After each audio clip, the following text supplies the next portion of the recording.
This is Priya Anand, and we are Spiraling. In this show, we talk about curly hair to learn more about our culture, from our personal identity to how the world sees us. Across corporate America, there is an unwritten dress code. Everywhere you go, there are secret curlies. You might not realize it, but that's only because they haven't let you in on the secret. If you start looking, you'll notice that straight hair is dominant and nearly universal as you climb the leadership ranks. In our second episode, I reported out why and how so many people have felt compelled to straighten their hair or cut it so short that you can't spot their natural texture in an attempt to look professional. That episode is called Why Are So Many People Secretly Curly? You can find it in our feed. I spent more than a decade reporting on Silicon Valley for places like Bloomberg and BuzzFeed, covering Amazon, Uber, name a big tech company, and I've probably reported on what's actually going on inside there. And this question just never left me. Newsrooms, by the way, are full of secret curlies, especially TV newsrooms. Think about it. Why does almost every anchor have basically the same hair? I wanted to revisit this with a part 2 about work because so many people have reached out since episode number 2 to tell me that they are also secretly curly, and their stories really stuck with me and I wanted to share them with you. One woman explained that her manager at Kohl's told her she couldn't come into the store with her natural hair. Another told me that her career counselor in college said she would not get a job unless she did straightening treatments. College professors have also told women they need to straighten their hair for the office. To understand how this whole perception took root that curly hair is not professional, where did the myth even come from? I interviewed Dr. Midge Wilson. She's a professor emeritus at DePaul University. She studied race, perceived attractiveness, cross-race relationships, and women's issues. And guess what? She told me that she used to tell her students that they had to straighten their hair to be taken seriously and get jobs. And she said that she regrets that she had that perspective at one point, and she's so grateful her students didn't listen to her and proved her wrong. So even someone who has studied these issues and knows the origins was perpetuating this myth inadvertently without thinking about it. And like I said, she has said that she regrets that and she doesn't spout this myth anymore herself. None of this is a coincidence, by the way.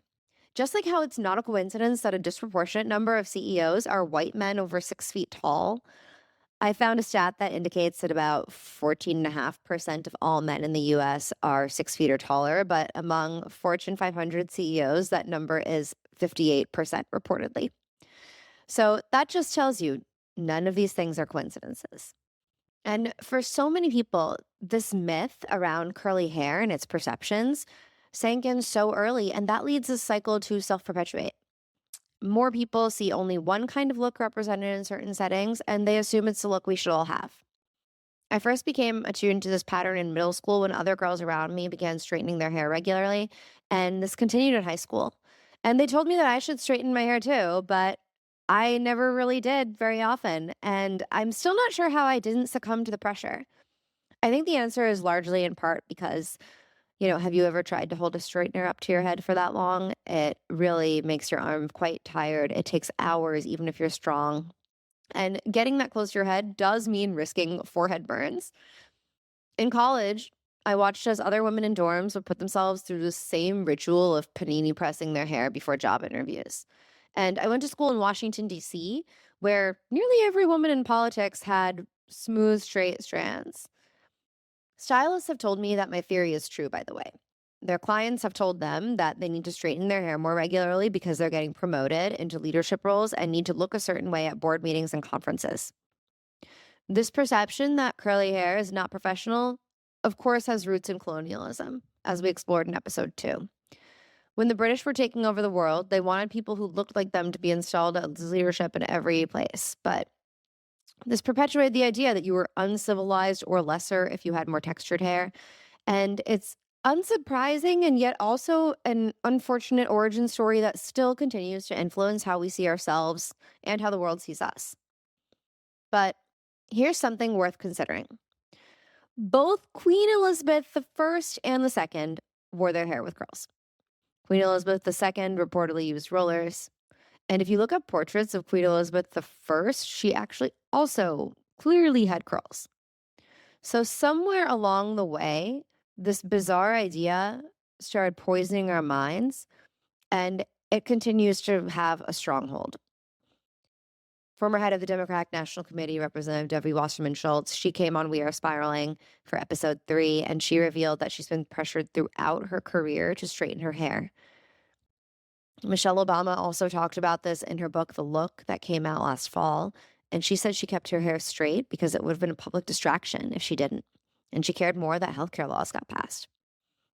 We also interviewed Annie Corzine, who's a recurring actor on Seinfeld, and she told me that she always wore a wig with straight hair to auditions for lawyer, judge, or professor roles. She would never walk in and try to get one of those parts with curly hair. This is why there are secret curlies everywhere in every industry. You just don't know until you're actually in on the secret. So if you're secretly curly, I hope this show helps you feel like you don't need to keep it a secret anymore.